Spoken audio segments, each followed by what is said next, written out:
Okay, I think I can start now.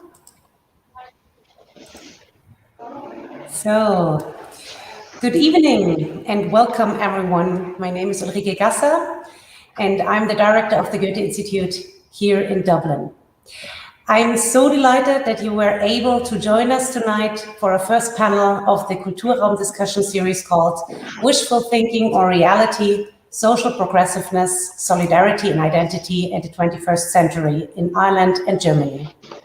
A warm welcome also to our wonderful guests tonight, Osaro Azams, Eric Otieno Zumba, Rob Farhat and Jule Bönkost.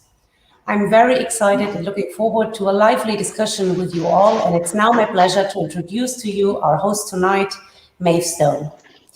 Maeve is a director and writer for film and theatre whose work responds to issues of climate and revisits the canon with a feminist lens.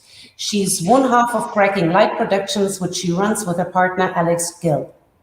She facilitates many events and projects that reach out into the community and raise awareness of green issues, including community vaults and COP and TAY. I hope I spelled that right, Maeve. If not, please correct me. She's currently editing a publication of work for Project Art Center called How Do We Start?, which considers creative strategies for reconnecting with nature and tuning into the climate crisis. So many thanks to everyone for joining us tonight for this very important discussion and conversation. And I hand over to you, Maeve. Thanks, Ulrike, and welcome to everybody. And I have to say, having moved to Clare about a year ago, I'm currently having major FOMO for the late night Fontaines that people will be enjoying during the Dublin Theatre Festival. So I'm really loving the opportunity to connect in with other creative thinkers for this discussion. So I will be your moderator for this panel on wishful thinking or reality, social progressiveness, solidarity and identity in 21st century Ireland and Germany. So I'd like to introduce the panel.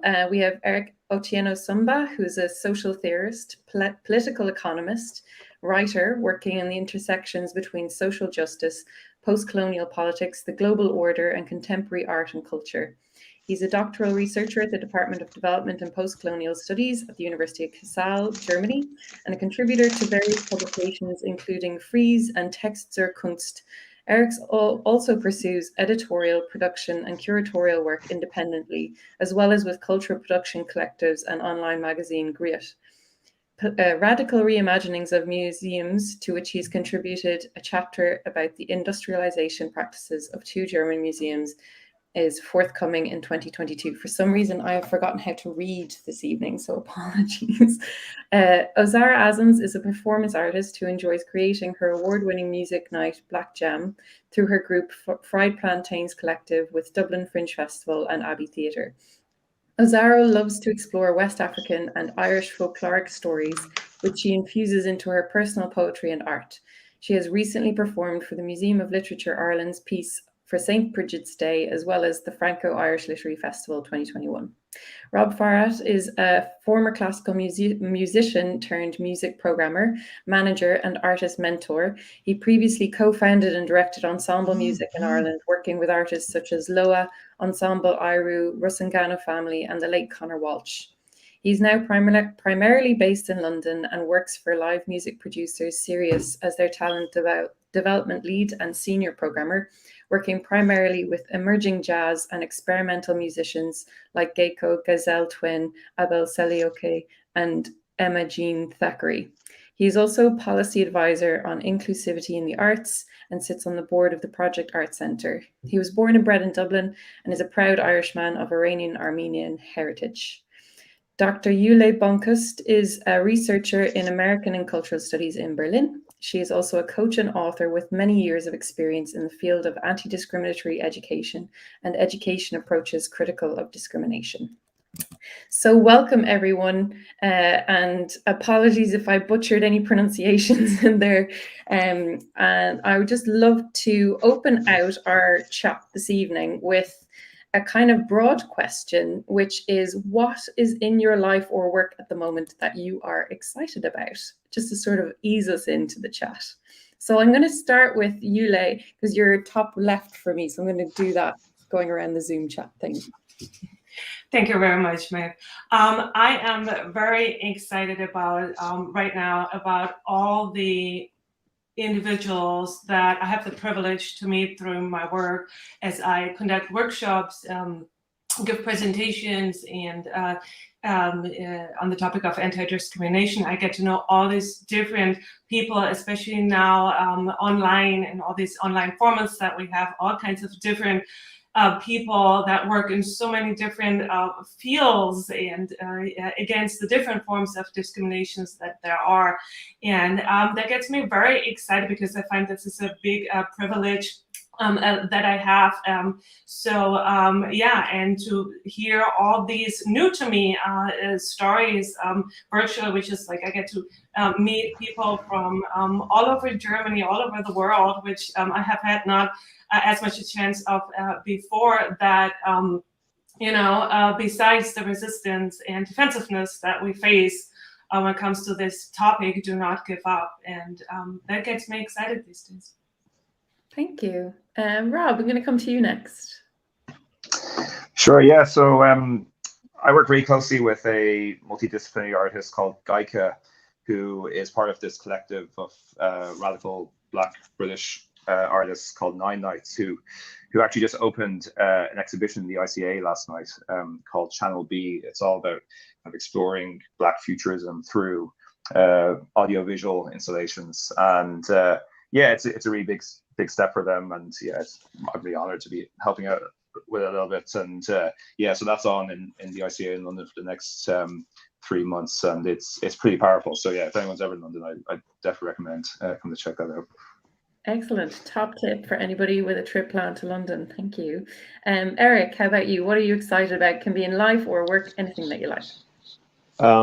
Yeah, I'm excited for someone actually.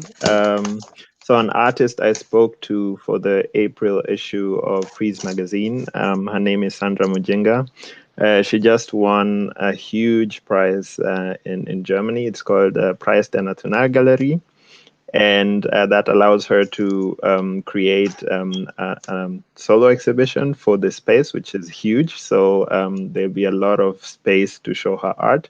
And I'm really excited for her and for everyone who gets, sorry about that, and the opportunity to see her work in Germany. So yeah, that's really exciting right now. What a beautifully generous answer. And top tip for anybody who might have a chance to check out her work on a large scale. That sounds really exciting.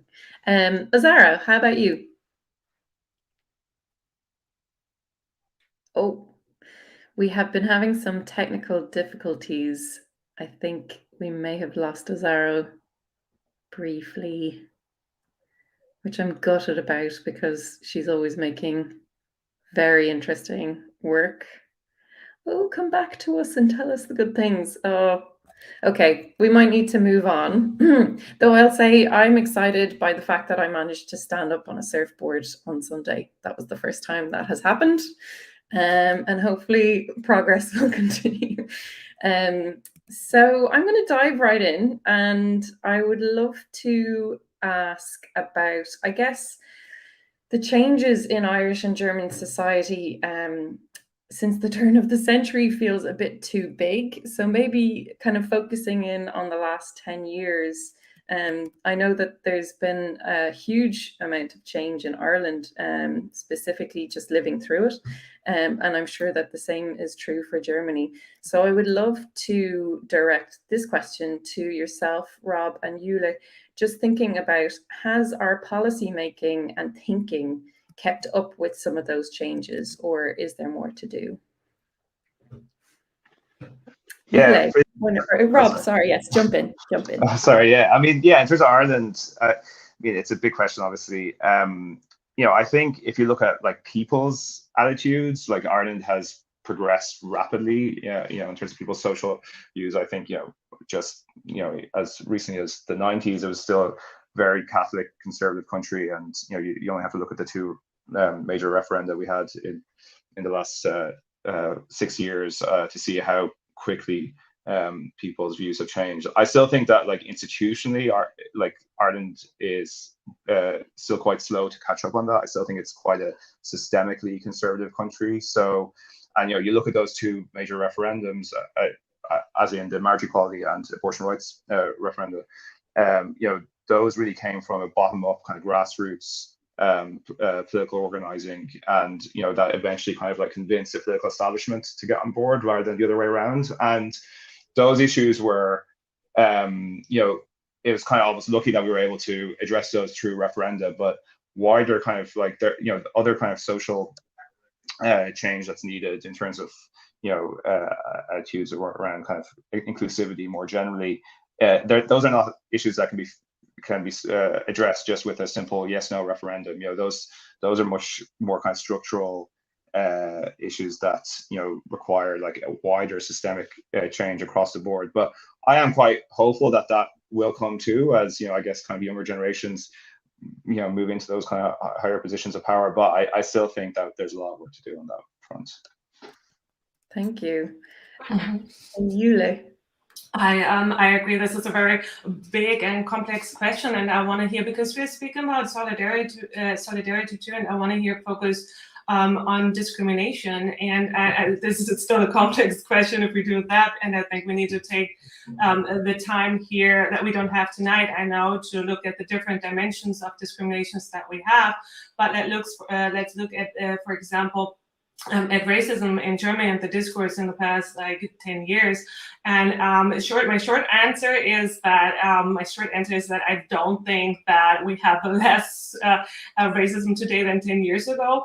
Racism has a long history in Germany, starting in colonialism, in German colonialism. It's deeply rooted and ingrained in our thinking, in our actions.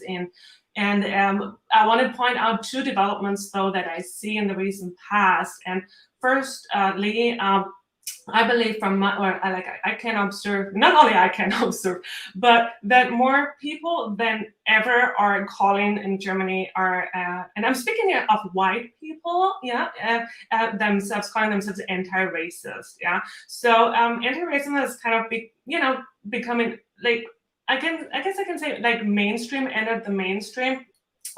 So if you poll Germans, white Germans, a lot of them more than, I guess, in the past would check, I'm against racism, So, but then we still have this pervasiveness of racism up to today, as studies show, reports show, in every aspect of daily life. So we need to ask, why is there this disparity, And I like the term that Robin DiAngelo has coined with her last publication, a nice racism.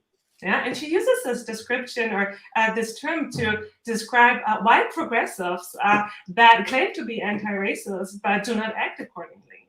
Especially because unconsciously they keep perpetuating racism and keep, without bad intent a lot of times. So I believe that, this is also, as Robin DiAngelo is a U.S. American author and educator, and I believe this also comes for Germany very much. And at the same time, in Germany, we have, if we look at the past 10 years, we have this rise of far-right populist organizations. We have had Pegida, we have the AfD, which just in the recent federal election got 10.3% of the vote. And this rise of radical right populism has, I guess I can say, triggered a new courage of people, and I'm speaking of people that are not necessarily part of these movements, to share viewpoints which they maybe wouldn't have done so in the past and act accordingly. And the discussion of language in Germany and discrimination is an example, or it's an expression of, I guess, this development.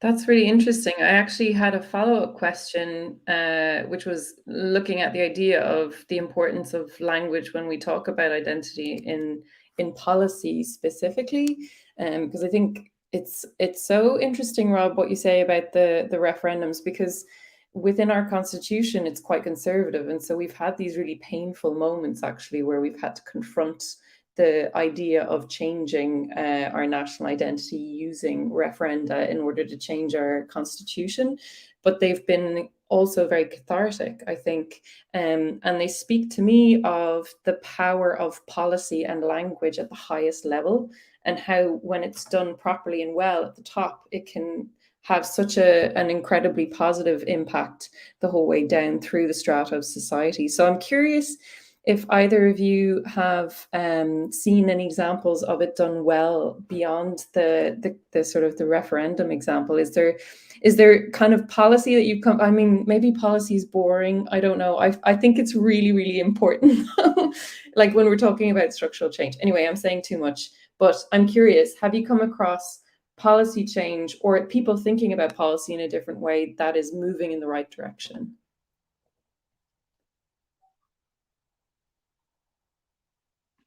I mean, I would say, I mean, my main kind of area of expertise is in the arts, and I've been feeling quite positive about at least certain parts of the kind of Irish arts institutions approach to inclusivity and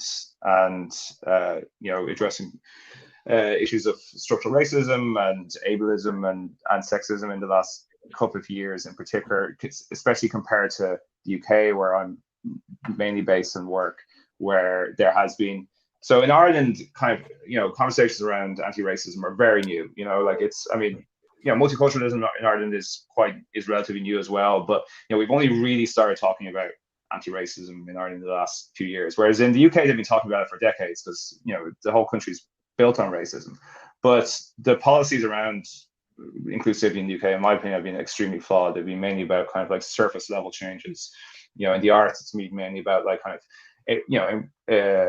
increasing the number of Black and brown artists at a kind of front-facing level, but not doing anything to address the structural problems behind them. And as a result, it's like there's this Angela Davis quote that a lot like diversity kind of campaigns aren't really about breaking down structural barriers. They're about just kind of inserting Black and brown people into an oppressive system. So whereas in Ireland, we're only starting to kind of deal with this stuff now.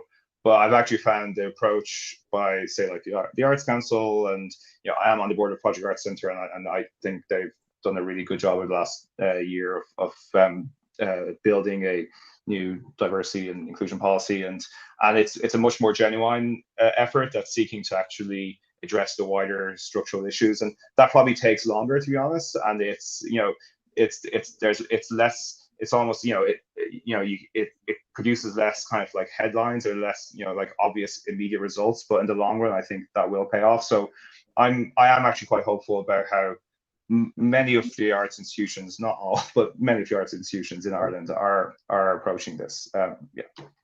Great, thank you.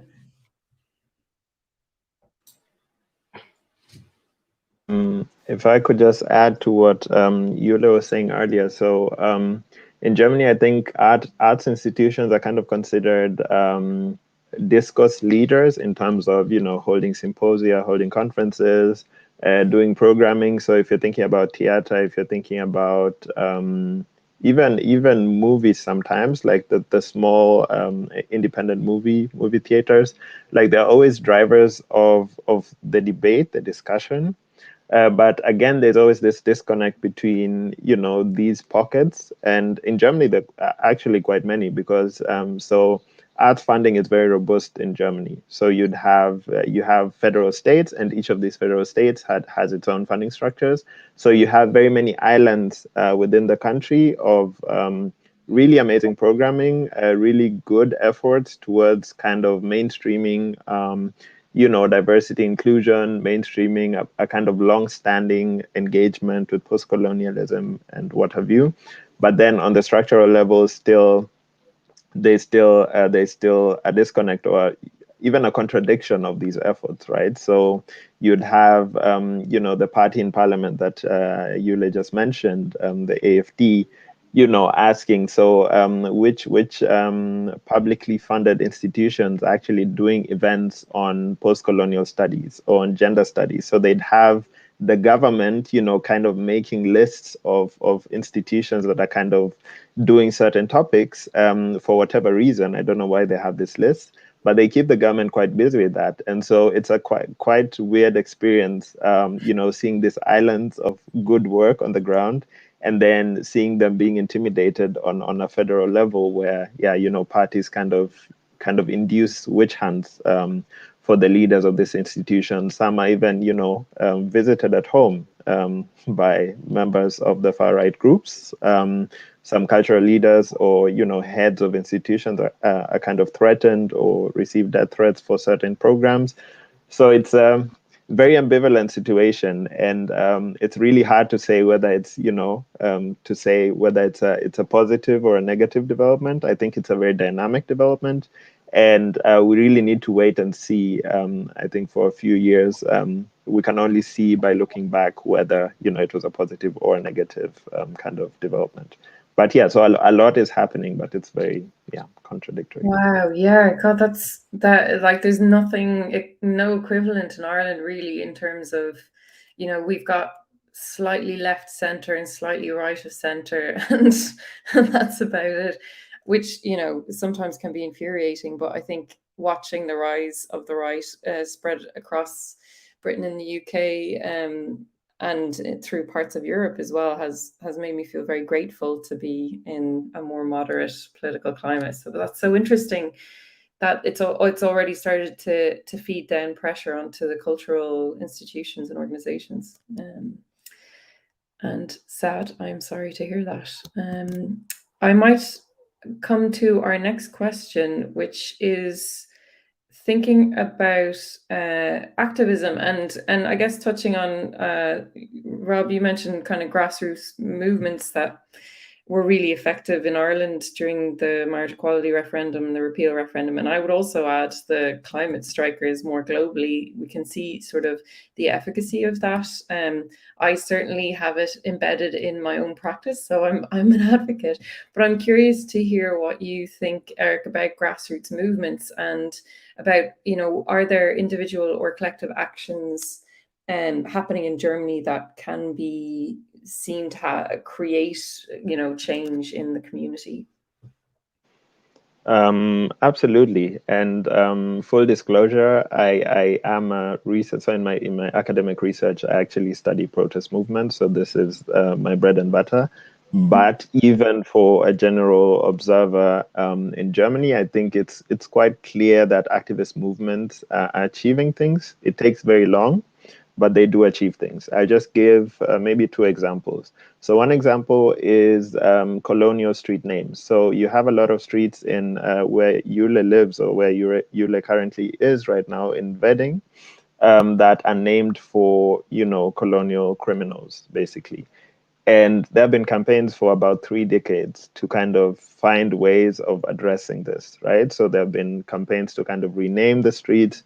There have been campaigns to kind of turn around the name. So if it's Peter's Alley, for example, to say, okay, we're naming it not for that colonial Peters, but for another Peter. So there have been quite of creative efforts to kind of change the significance of these names. And this has been blocked over and over and over again. So for a lot of activists, so I got into this cause about 5 or 6 years ago, and it's always gaining momentum and then going down again and gaining momentum. And I think it was last year, I think you can correct me if I'm wrong, that the Berlin authorities kind of accepted this change. So that the streets are going to be renamed. And for somebody who's been in this activism, it's quite unbelievable to kind of hear that something that has been fought for about 20 years is suddenly happening, because people don't even remember when this activism started. It's been going on forever, but it's working. So it takes time, but it's working. Another example of this, of kind of grassroots, how grassroots influence things, is I think last year. So last year we had, of course, a confluence of so many different things. Black Lives Matter. In Germany, we had 2 right-wing terrorist attacks in Halle and in Hanau, where in one case a synagogue was attacked, that's Halle, and in Hanau a shisha club was kind of attacked, and I think 9 people lost their lives. And these events were happening at the same time as, news from the US was kind of flowing in that the murders there were continuing. So the Black Lives Matter movement brought a lot of people to the streets. Like, I think some people who've never protested in their lives came to the streets. So the streets of Germany were full in the summer. And it was a kind of bittersweet moment because some of the discourse was just imported. So like the Black Lives Matter was imported into Germany and kind of put into a context that is slightly different, right? Because in Germany, we have, a big Turkish community, for example, and the Black Lives Matter discourses were kind of, protesting the events in the US and kind of neglecting that, we had a right-wing terror attack in Germany. And this was not the first attack, right? This happened on a regular basis. We had a minister of state in Hesse, I think he was the mayor of the city of Kassel, or a senior official of the city of Kassel, who was murdered by right-wing murderers. So the effects of the protests, although it was kind of an important discourse, was that in the elections now that we just had in October, a lot of very young minority politicians are now part of the federal parliament, right?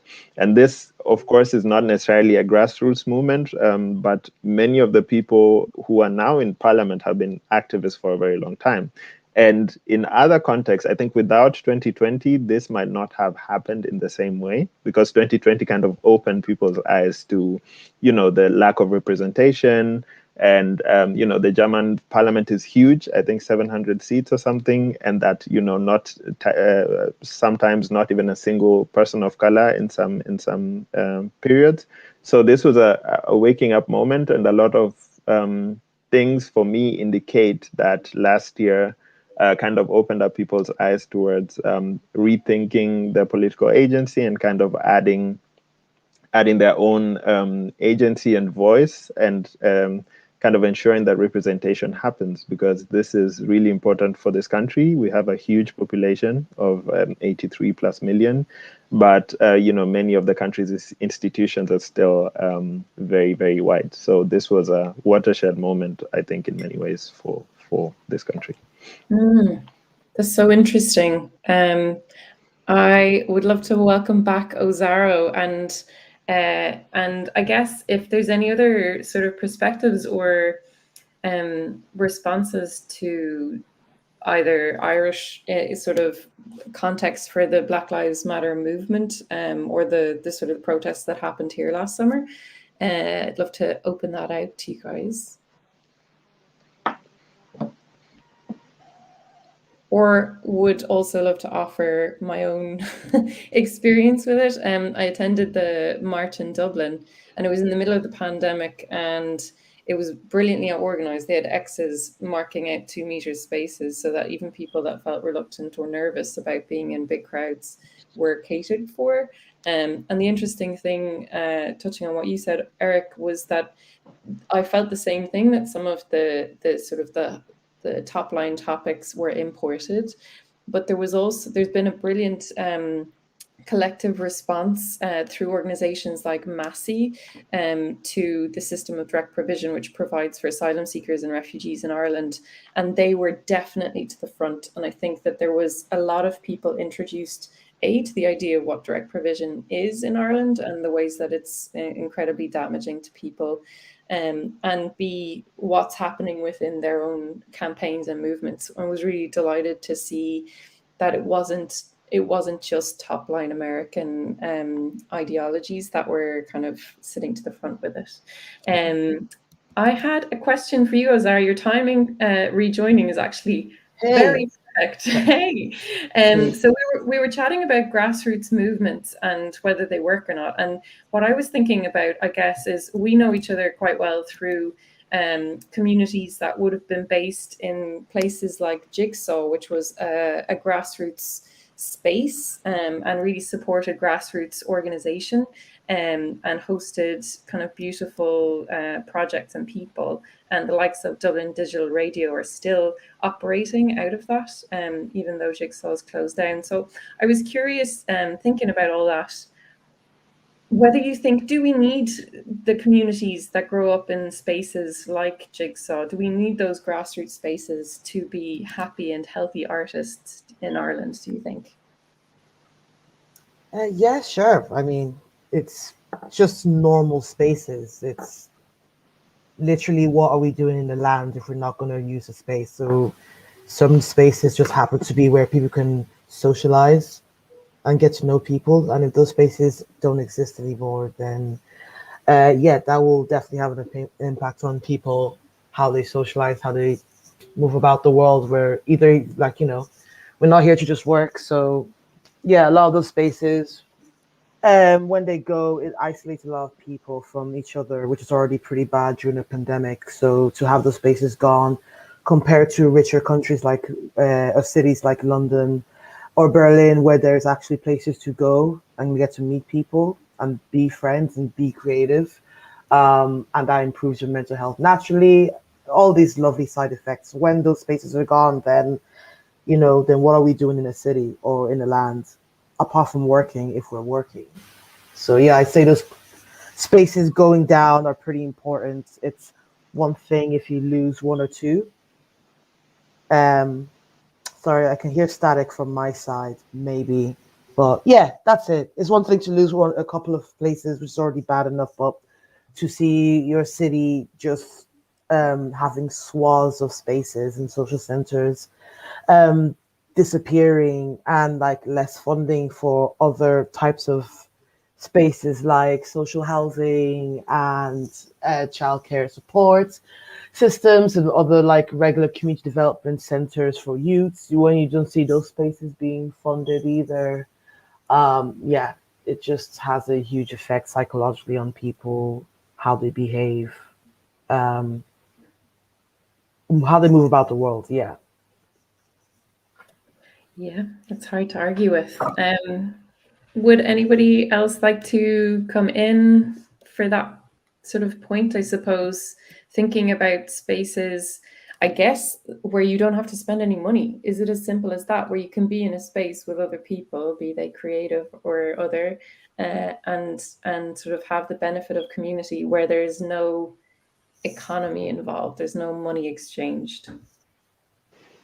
I think this is becoming, paradoxically, it's becoming a big problem in Germany, in Berlin particularly, right? So, like I said, funding for spaces and culture and stuff is very good in Germany, generally.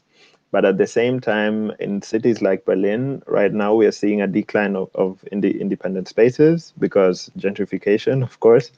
And this is a huge problem because most of the most famous spaces in Berlin were actually emerged as independent spaces. So if you think about Sophienseele, for example, which does a lot of performance art and performance, it's a performance space right in the middle of the city, right? This is a very expensive part of the city now. But Sophienseele was literally occupied in the, after the fall of the Berlin Wall, right? And they run this space voluntarily for years. And at some point, the city was like, okay, so this space is bringing, performance people from all around the world. People actually paying money to go and see these performances. So let's kind of start supporting it. And a lot of spaces in Berlin emerged exactly like this, right? So after the fall of the wall, a lot of free space to kind of occupy. So people just organized and took over the spaces and created, institutions out of it. And a lot of these institutions now, you wouldn't afford the space. Like you could, if you wanted to open them now, you couldn't be able to do so because the space is simply no longer there. And so it's quite ironic when, there's a lot of influx of people coming to Berlin saying, of course, we want to go to Berlin because of this spirit, while at the same time, that influx then displaces the people who kind of created the thing that Berlin is known for. And then we have the phenomenon of, Leipzig is the new Berlin, or this and that is the new Berlin. And it's quite ridiculous when you think about it, because the spirit or the way these spaces started is really taken out of the conversation in ways that it shouldn't. Like, we should always remember that Berlin is what it is because of what, independent spaces kind of built after the fall of the wall. I think this is a very important point to think about. I love that. And it makes me think of the origin story for Project Art Centre. I don't know, Rob, would you agree? Yeah, absolutely. Yeah, and no, I mean, I totally agree with everything that's been said there. And like actually, today the budget got announced in Ireland, and they maintained the massive increase in arts funding that they gave to the Arts Council last year. But it's almost like, what's the point in putting so much money into the arts if there's not going to be any space for people to develop and create art in, or not afford, there isn't affordable housing for artists to live in, so and yeah, I mean, I don't know much about the German art scene in detail, but at least my impression is, at least there's more of a recognition of like cultural spaces being given kind of like protected heritage status. Like I know, like it's an obvious one, but like Berghain being given kind of like cultural status in Britain. Like I couldn't imagine a nightclub in Ireland being given cultural status. They're just getting replaced by hotels left, right, and center. So it's a big problem we have in Ireland. There's this kind of like historical, like almost like sickness, kind of fascination of owning private property and like kind of like deference to landlords that really needs to be addressed. Yeah. Excellent. Zaro, we were chatting a little bit earlier about the sort of the cultural death happening in Dublin at the hands of hotel developers. I don't know, do you want to add in anything on the back of what Rob was saying there? Oh, I think you might be muted. Sorry, can you say that question again? Because that was all buffering for me again. My Oh, you were saying about the depth of the culture in Dublin. Rob said some beautiful, articulate things about culture in Ireland really struggling under the pressure of development and Dublin's landscape changing as hotel after hotel gets built. And it made me think of the chat that we were having about sort of the cultural death that's going on in Dublin at the moment. I don't know, do you want to jump in with anything there? About the death of culture in Dublin. Yeah, it's a dark prompt, so you feel free to say nah. Oh yeah, I mean, yeah, there's just not much for culture anymore in Dublin. What little culture there is are wondering if they can afford to just leave Dublin, leave Ireland, and go to somewhere else. Which also, like Eric was saying earlier on, there is an influx of people, for example, leaving Dublin to go to Berlin, which just has this whole, which their own version of gentrification there. And yeah, it's sad because it's like nobody wants to leave Dublin really. It's just they're being forced to because there's nothing going on, and what little there isn't being funded, or aren't being respected. Like the arts was one of the last sectors in Dublin to open up when the COVID regulations were removed, like the lockdown was eased up. Yeah, the arts was the last to be given any consideration. Yeah, I don't know, and I'm just coming from. I went to London a few weeks ago, and I know it has its own gentrification issues there big time, but it's just what a difference compared to Dublin right now. London is alive. It's a living city. There's so many places to see. There's so many creative people around. It's almost too overwhelming, the amount of vibrant, bright, living beauty in London right now. Compared to Dublin, Dublin's dead. And it's just really upsetting how pathetically silent Dublin is compared to London. And yeah, really pretty much just really angry with whoever is making that happen. All these unnecessary hotels, buying up land, dubious, shady going on in the Irish government. Like our own Taoiseach was partying in a festival in London while leaving Dublin in severe lockdown where no one was allowed to do half of the fun things the Taoiseach got to do in London? It's like, why isn't this enthusiasm and motivation being kept inside in Ireland with so many talented artists and so many creative and historic sites? It's all being sold off. And yeah, so I'm very pessimistic about the state of Dublin. I think it's just going to get worse. And which just also means there'll be more people leaving to Berlin or London or New York. Yeah. I wonder, can I be a balance to that, maybe with just a memory that I have of Dublin in 2009 when we hit the global crash, and everybody was looking at the future with really dark kind of eyes. And one of the things that we didn't expect was suddenly there was this opening of spaces, and it rejuvenated the subcultures that were being stifled during the boom years in the city. And it was an incredible kind of generator of new work, new ideas, new artists. And I wonder, like, I would agree with you as well that it does feel like something is a little bit different this time. And it does feel like it comes down to space and who's allowed to be where. And like you were saying, Rob, you know, the 130 million that was announced in the budget today, what does that do if there aren't the spaces to use it well in, or if there aren't spaces for artists and people who make art to live in and afford to live in? I'd love to bring that sort of back to you, Jule, and to see, is there a similar decline happening in sort of creative and cultural spaces in the city for you, based on this sort of monster, neoliberalist monster that seems unstoppable sometimes? Well, Eric has kind of already like outlined, but like the development I want to add on to this. Like I'm not as much an expert in the art scene here, but I work with different organizations, institutions, and also cultural institutions such as museums or theaters. And I think one expression of this development is the approach of diversity management, for example. Like I'm often asked, oh, hey, you know, you ever want to do a diversity workshop, you know, like a one-time thing, you know? And again, also here, you know, diversity sounds good, everyone's for it, you know, everyone is against whatever diversity is for, you know? So this is pretty a lightweight approach when it comes to discrimination. Then I always make clear, okay, you know, would like to work, you know, I would be happy to work together, but I'm taking an anti-discriminatory approach to diversity. This also exists, you know.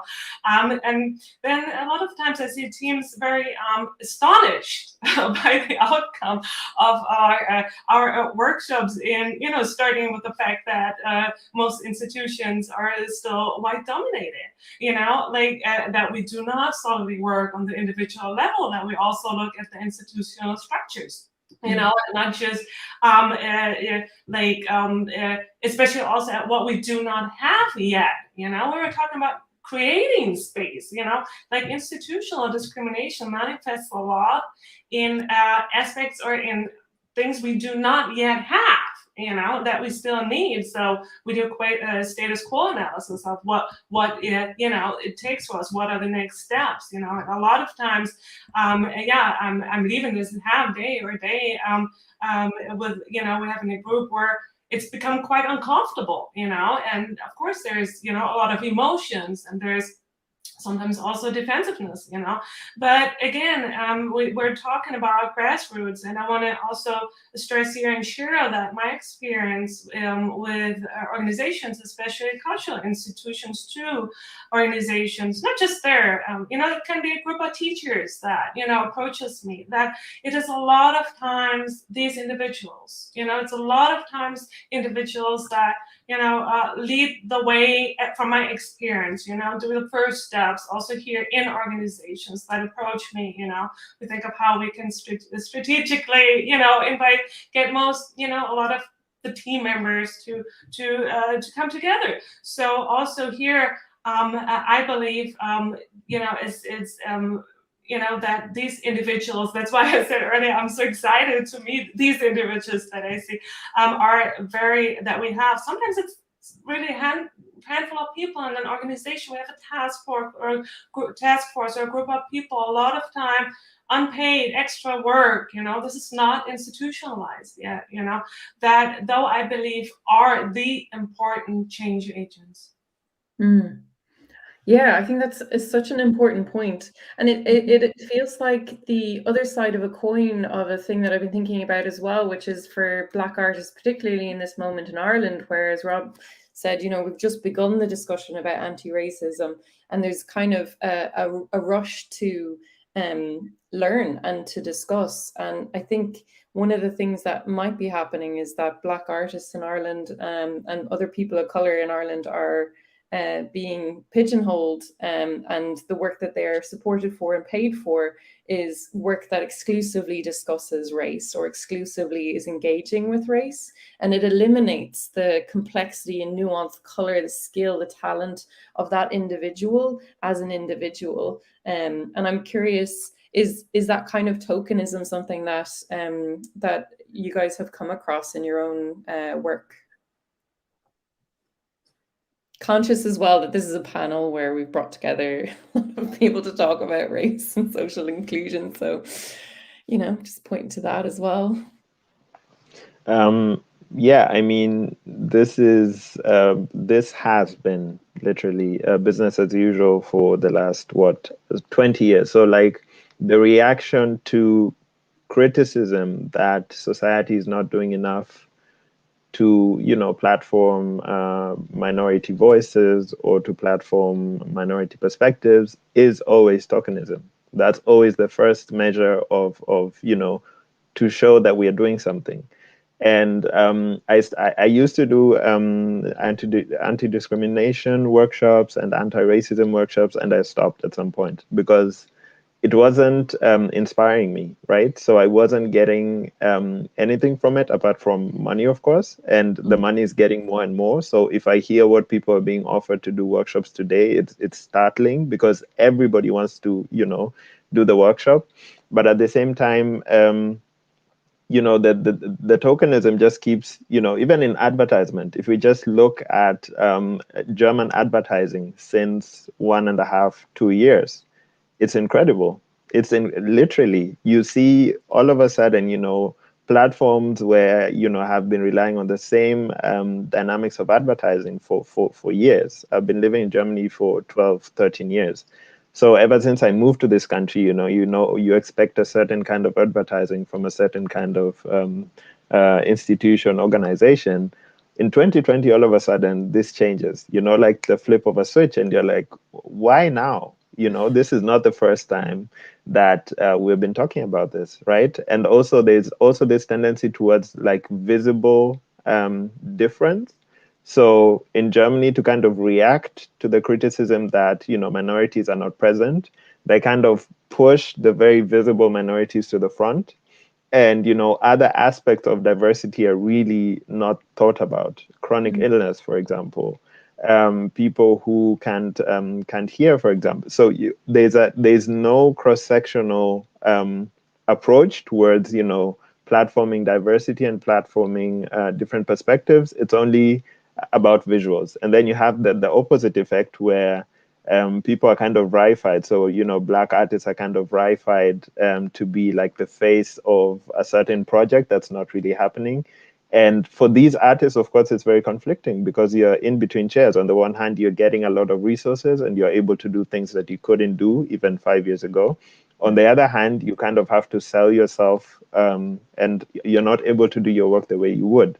So I think tokenism is always part of this thing. It fluctuates, but depending on what's happening in terms of social movements, in terms of public discourses, we always see tokenism as a kind of visceral reaction towards saying, okay, but we're doing something. Look, we have 1, 2, 3, 4, 5, right? And so it's very interesting to see when, Black people appear on covers in Germany, newspaper covers or magazine covers. So you can, based on that, you can kind of historically reconstruct the discourses that were happening at that particular point, because the reaction is always to kind of, overcompensate, kind of, and put a face there. Yeah, exactly, to show that something is being done. So yeah. Amazing, thank you. You're so articulate. It's kind of intimidating, actually. And I'm just going to throw you in, Rob, because I think you were going to say something at the beginning. Yeah, sure. I mean, look, I mean, I don't want to speak on behalf of like all minorities in Ireland, but yeah, I can only speak from my own experience. But yeah, I mean, there's definitely, you know, been a massive problem with tokenism in terms of, you know, work like institutions working with Black and Brown artists in Ireland. And what you tend to see happen as well is because the Irish art scene is so small, you know, like, and there's really only a handful of kind of like major institutions in any given art form, and they tend to kind of latch on to one or two like token Black or Brown artists and keep going back to them rather than actually kind of looking at the wider scene, you know, and they think they've kind of like done their bit by working with XYZ, you know, where, you know, without really engaging with communities or, you know, actually kind of like seeing what the artists themselves want to do, you know, rather than kind of like slotting them into you know, like a, you know, like a kind of a, you know, a wider kind of plan that the curator or whoever has. So that's why I think it's really important that, you know, funding and opportunities are channeled directly to artists from minorities and artists or, you know, collectives run by minorities, so that, you know, they get to make and present work on their own terms, you know, rather than kind of like through the prism of a white institution.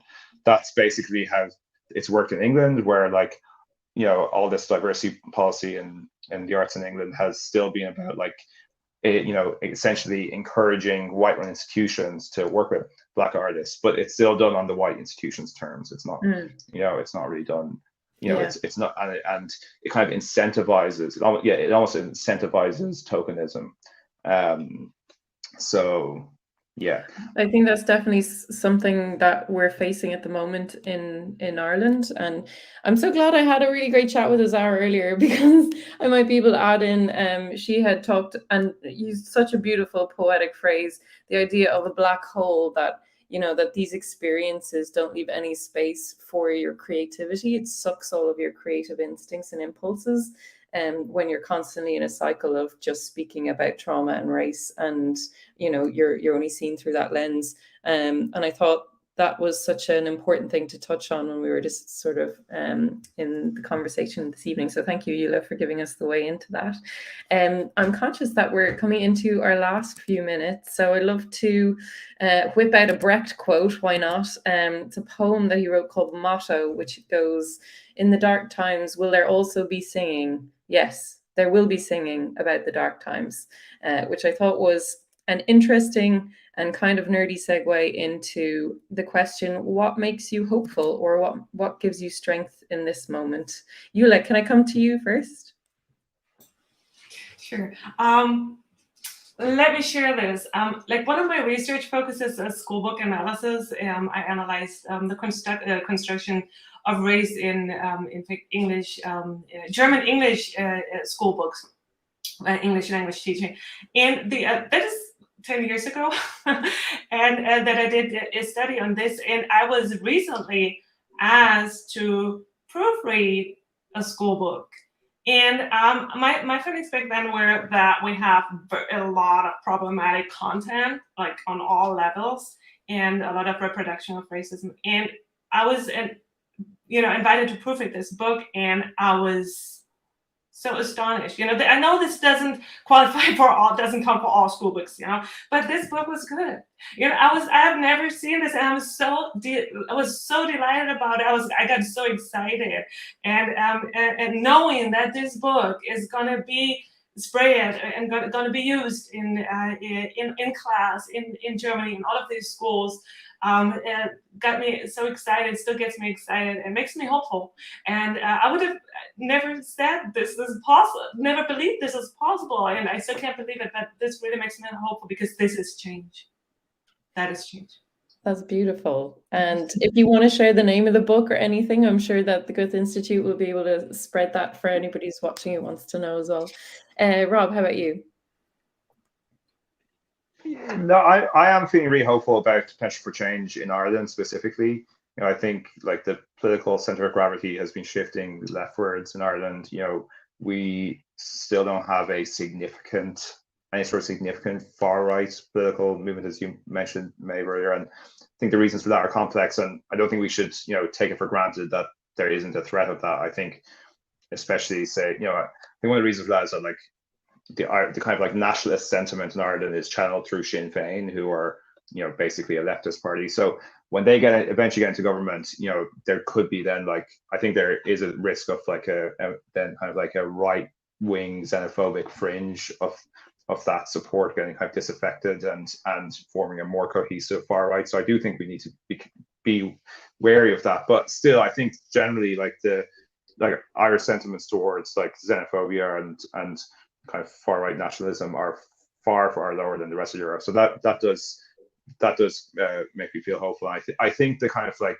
the discourse around anti-racism in Ireland is extremely new, but as a result, we also haven't gotten things as badly wrong as some other countries, and we're almost starting from a much we almost got a bit of a fresh start in Ireland, and we have an opportunity to get things right.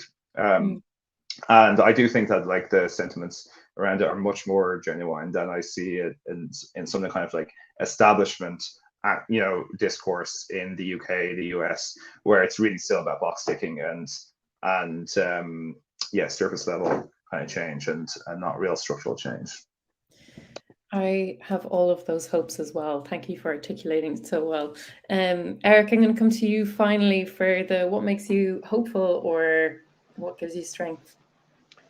I think I want to come back to something Osaro said earlier about space and about not just, existing, but actually living.